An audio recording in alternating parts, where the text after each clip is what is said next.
12th NCERT Chapter 1 Sexual Reproduction in Flowering Plants. Subtopic First Flower, a fascinating organ of angiosperms. Are we not lucky that plants reproduce sexually?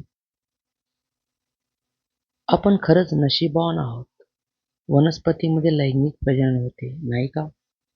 NCERT मध्ये अगदी सुरुवातीलाच एक प्रश्न विचारते आणि तो मुद्दाम विचारलेला प्रश्न आहे. कारण यामुळे आपलं लक्ष लगेच बायोलॉजीकडे जातं. आपण खरेच नशीबवान का आहोत याचा विचार केला तर लक्षात येतं की जर प्लांट्समध्ये सेक्शुअल रिप्रोडक्शन नसतं तर आज आपल्याला दिसणारी इतकी विविधता, रंगीबेरंगी फुले, फळे आणि बिया अस्तित्वातच नसत्या. सेक्शुअल रिप्रोडक्शनमुळे व्हेरिएशन तयार होतं. व्हेरिएशनमुळे इव्होल्युशन शक्य होतं आणि म्हणूनच स्पीसीज टिकून राहतात. म्हणूनच NCERT म्हणते की आपण खरंच नशीबवान आहोत. Line second. The myriads of flowers that we enjoy gazing at, the scents and the perfumes that we swoon over, the rich colors that attract us are all there as an aid to sexual reproduction. आपण पाहून आनंद घेतो की असंख्य फुले, त्यांचा सुगंध, perfume सारखा वास आणि आपलं लक्ष वेधणारे तेजस्वी रंग हे सगळं लैंगिक प्रजननासाठी मदत करणारे घटक आहेत. आपल्याला असं वाटतं की फुलं सुंदर दिसतात म्हणून ती आहेत, पण बायोलॉजी वेगळं सांगते. फुलांचे रंग, सुगंध आणि परफ्यूम हे सगळं पॉलिनेटर्सला आकर्षित करण्यासाठी असतं. इन्सेक्ट्स, बर्ड्स किंवा इतर प्राणी फुलांकडे येतात. पॉलिनेशन होतं आणि सेक्शुअल रिप्रोडक्शन पूर्ण होतं. म्हणजे फुलांची सुंदरता ही आपल्या आनंदासाठी नसून रिप्रोडक्शनसाठीची एक स्ट्रॅटर्जी आहे. म्हणूनच लक्षात ठेवा, beauty is a biological tool. NCERT third line. Flowers do not exist only for us to be used for our own selfishness. Marathi translation. फुले केवळ आपल्या स्वार्थासाठी वापरण्यासाठी अस्तित्वात नाहीये. एक्सप्लेनेशन. ही ओळ आपल्याला ह्युमन सेंट्रिक विचारातून बाहेर काढते. फुलं म्हणजे फक्त सजावट, पूजा किंवा गिफ्टसाठी नाहीत. बायोलॉजीमध्ये फुलं ही रिप्रोडक्टिव्ह ऑर्गन्स आहेत. जर एक्झाममध्ये असं विधान दिलं की flowers exist for human use तर ते चुकीचं ठरतं. फुलांचा मुख्य उद्देश म्हणजे लैंगिक प्रजनन. NCERT line 4. All flowering plants show sexual reproduction. Marathi translation. सर्व फ्लॉवरिंग प्लांट्समध्ये लैंगिक प्रजनन आढळते. ही एक साधी वाटणारी पण फार महत्त्वाची ओळ आहे. NCERT स्पष्टपणे सांगते की सर्व अँजिओस्पर्ममध्ये सेक्शुअल रिप्रोडक्शन असतं. काही वनस्पतीमध्ये व्हेजिटेटिव्ह प्रोपोगेशन किंवा ॲपोमिक्सिस असली तरी सेक्शुअल रिप्रोडक्शन हा त्यांचा लाईफ सायकलचा भाग असतो. त्यामुळे काही फ्लॉवरिंग प्लांट्स सेक्शुअल रिप्रोडक्शन दाखवत नाहीत हे विधान नेहमी चुकीचं ठरतं. Line 5. A look at the diversity of structures of the inflorescences, flowers, and floral parts shows an amazing range of adaptations to ensure formation of the end products of sexual reproduction, the fruits and seeds. Marathi translation. Inflorescence, फुले आणि floral plants त्यांच्या विविध रचनांकडे पाहिल्यास लैंगिक प्रजननाची अंतिम उत्पादने म्हणजे फळे आणि बिया तयार होण्यासाठी झालेल्या विविध अडॅप्टेशन्स दिसून येतात. एक्सप्लेनेशन. फुलांच्या रचनेत इतकी विविधता का आहे याचं उत्तर इथं मिळतं.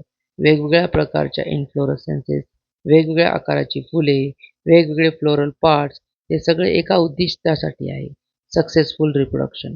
NCERT इथे एंड प्रोडक्ट सुद्धा स्पष्टपणे सांगते, ते म्हणजे फ्रूट्स आणि सीड्स. स्ट्रक्चरमधील डायव्हर्सिटी ही कन्फ्युजन नाही तर अडॅप्टेशन आहे. Line 6. In this chapter, let us understand the morphology, structure and process of sexual reproduction in flowering plants. म्हणजेच अँजिओस्पर्म. मराठी ट्रान्सलेशन. या अध्यायात आपण फ्लॉवरिंग प्लांट्स म्हणजेच अँजिओस्पर्म्समधील लैंगिक प्रजननाची मॉर्फॉलॉजी, रचना आणि प्रक्रिया समजून घेणार आहोत. ही ओळ पूर्ण चॅप्टरचा आराखडा देते. मॉर्फॉलॉजी म्हणजे बाह्यरचना, स्ट्रक्चर म्हणजे अंतर्गत रचना, अँड प्रोसेसेस म्हणजे पॉलिनेशन पासून सीड फॉर्मेशन पर्यंतची संपूर्ण प्रक्रिया. म्हणजे हा अध्याय लैंगिक प्रजननाची संपूर्ण गोष्ट सांगणारा आहे. Line 7. Flower, a fascinating organ of angiosperm. Marathi translation. Flower angiosperm मधील एक अद्भुत अवयव. एक्सप्लेनेशन. फुलं फॅसिनेटिंग का आहेत हे आपण पुढे हळूहळू समजून घेणार आहोत. कारण फुलं एकाच वेळी मॉर्फॉलॉजिकल, एम्ब्रिओलॉजिकल अँड रिप्रोडक्टिव्ह ऑर्गन आहेत. म्हणून बायोलॉजीमध्ये फ्लॉवर हा सायंटिफिक मार्वल मानला जातो. Line 8. Human beings have had an intimate relationship with flowers since time immemorial. Marathi translation. मानवाचे फुलांशी अतिप्राचीन काळापासून घनिष्ठ नाते आहे. एक्सप्लेनेशन. मानव आणि फुलं यांचं नातं खूप जुनं आहे. म्हणूनच फुलांना सामाजिक आणि सांस्कृतिक महत्त्व मिळालेलं आहे. Flowers are objects of aesthetics, ornamental, social, religious, and cultural value. They have always been used as symbols for conveying important human feelings such as love, affection, happiness, grief, mourning, etc. Marathi translation. फुले सौंदर्य, सजावट, सामाजिक, धार्मिक आणि सांस्कृतिक मूल्यांची प्रतीके असून प्रेम, आपुलकी, आनंद, दुःख आणि शोक अशा भावना व्यक्त करण्यासाठी वापरली जातात. ही ओळ मानवी दृष्टिकोन सांगते, पण बायोलॉजी लगेच पुढे वेगळा दृष्टिकोन मांडणार आहे हे लक्षात ठेवा. Line 10 to 12.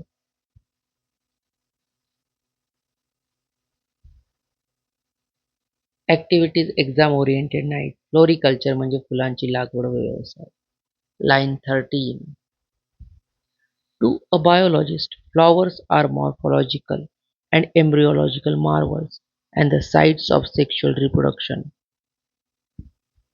जीवशास्त्रज्ञासाठी फुले ही रचनात्मक व भ्रूण विज्ञानाची अद्भुत उदाहरणे असून ती लैंगिक प्रजननाची स्थाने आहेत.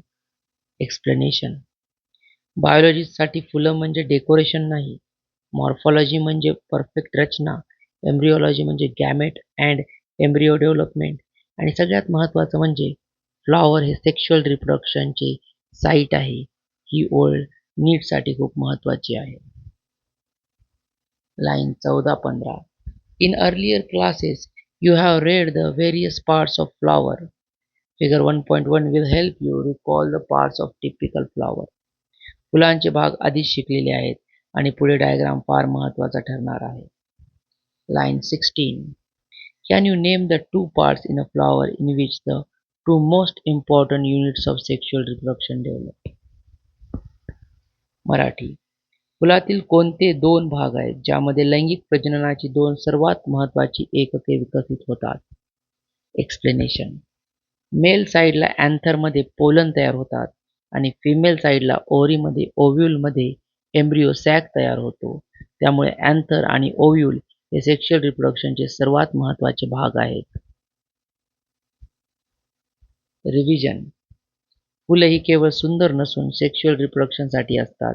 अँजिओस्पर्ममध्ये सेक्शुअल रिप्रोडक्शन अनिवार्य आहे. फ्लॉवर्स हा रिप्रोडक्टिव्ह ऑर्गन असून फ्रूट्स आणि सीड्स ही त्याची अंतिम उत्पादने आहेत. अँथरमध्ये मेल युनिट आणि ओव्ह्यूलमध्ये फिमेल युनिट तयार होतो.